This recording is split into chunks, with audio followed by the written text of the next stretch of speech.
Peace, family. Grand Awakening. This is Sister Arcola Sojat, the spiritual doula of the underworld. I'm also the high priestess of the new Sojat healing community. And this is the portal, Calligraphy TV, for the conscious outcast gang. Tonight, my message is inspired by a post I saw on Facebook about 5 years ago. There was a brother, and his post said, "Loneliness is a silent killer in the hood." And I'm like, wow. And I read it a couple of times, loneliness is a silent killer in the hood.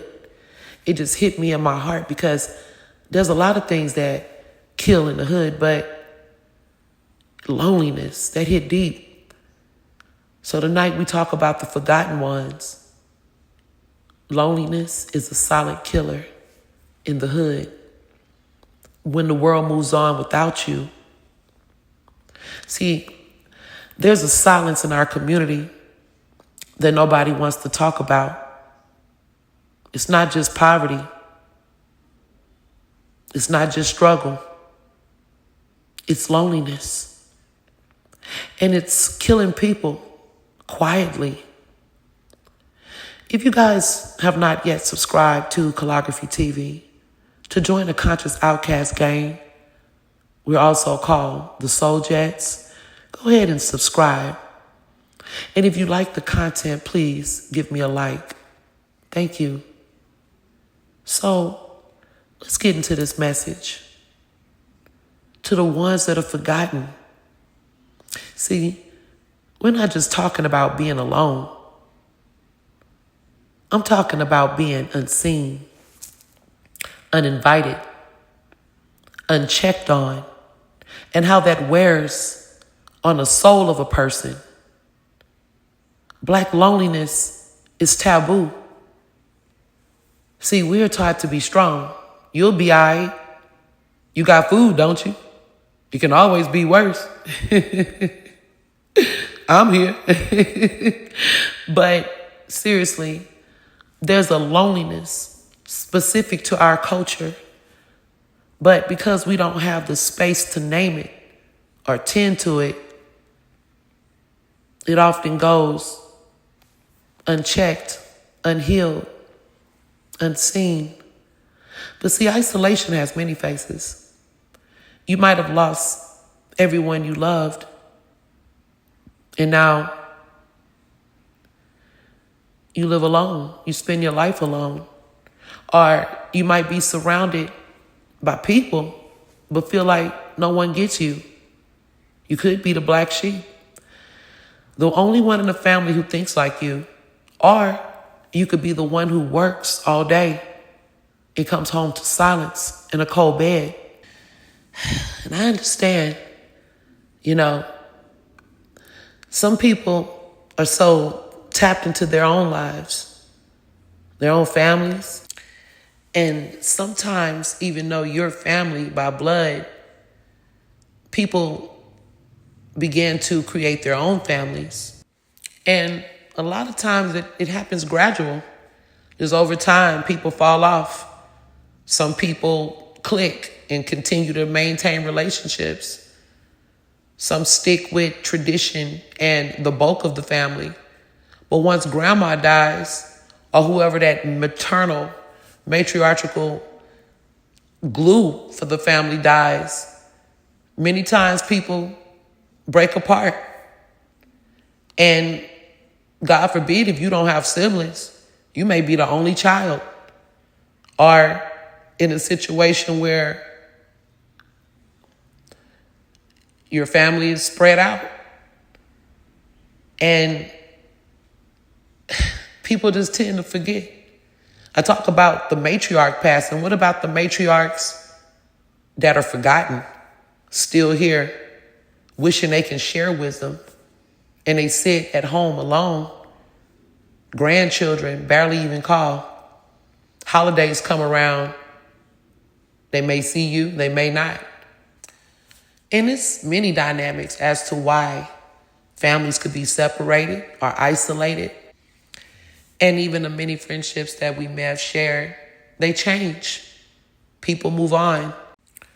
But what really hurts is when you're right there in your family, they're still hanging out. You have a toxic family that's bound by tradition, religion, control, hierarchy. And you're the one who's isolated while everyone else is enjoying time together, events. And even sometimes in our friendships, you didn't even get the invite. And that isolation can be something that is gradual. The invites come less and less. You reach out, they're busy.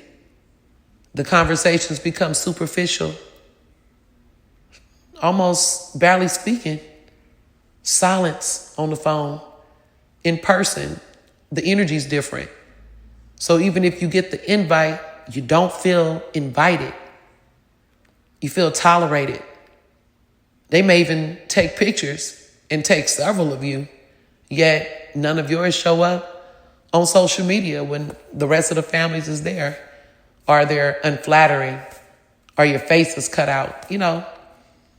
Things that make people feel not a part of. Or they ask you all of these questions about yourself and make condescending remarks about you and how you may support yourself if it's something they don't get or understand, or because you didn't do it the traditional way, or because you were the child that they thought would least likely fail. They counted you out. And some of you were counted out a long time ago. You never had a chance. But you didn't realize the isolation and how deep your loneliness ran until you began to see the mask slip off. You began to see the lay of the land and how things really is. And sometimes it's altercations that could have caused it. And the saddest part is when it's simply because they just don't get you. You're there, but they don't feel your pain. They actually add to your pain till you isolate yourself. But see, I want to talk about the spiritual healing layer of this, the path of the priestess, the conscious one, the healer, the visionary. Sometimes this path that I'm on is deeply isolating. Sometimes it's very lonely. Sometimes to a point where others couldn't even understand it.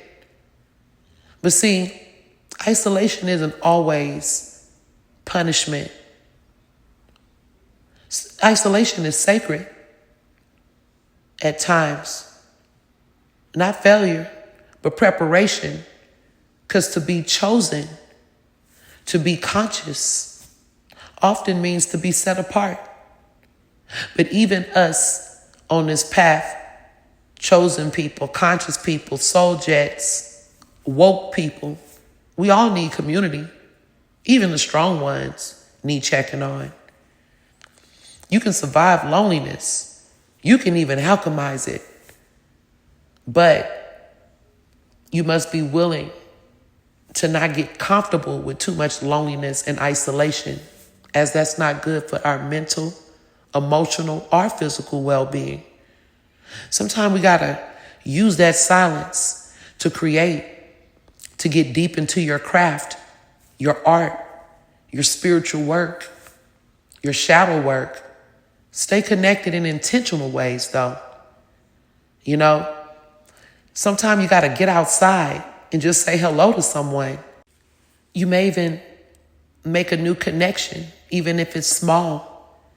You gotta sometime join a class, go to a library, but don't allow yourself to disappear or shrink because those you may have loved, circles you may have been a part of at one time, or just lifing has put you in a space of isolation.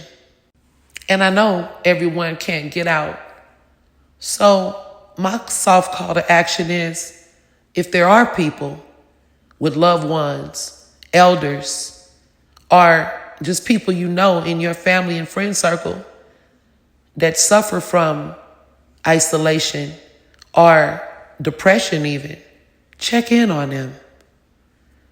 Tonight I just want to say to my lonely ones, isolated ones, if you are feeling forgotten, you're not. I see you. Spirit sees you. And if nobody's checked on you in a while, let this be your check-in. You're still here, and that means your life and your presence still matters. If there's anybody going through or can relate to what I'm talking about, leave a comment. Share your experience, and perhaps make a friend. Because we are building Soul Tribe, and we are the Conscious Outcast Gang 917, repping the new Souljet healing community. And this is Sister Arcola Souljet. Stay tuned for more. Love y'all.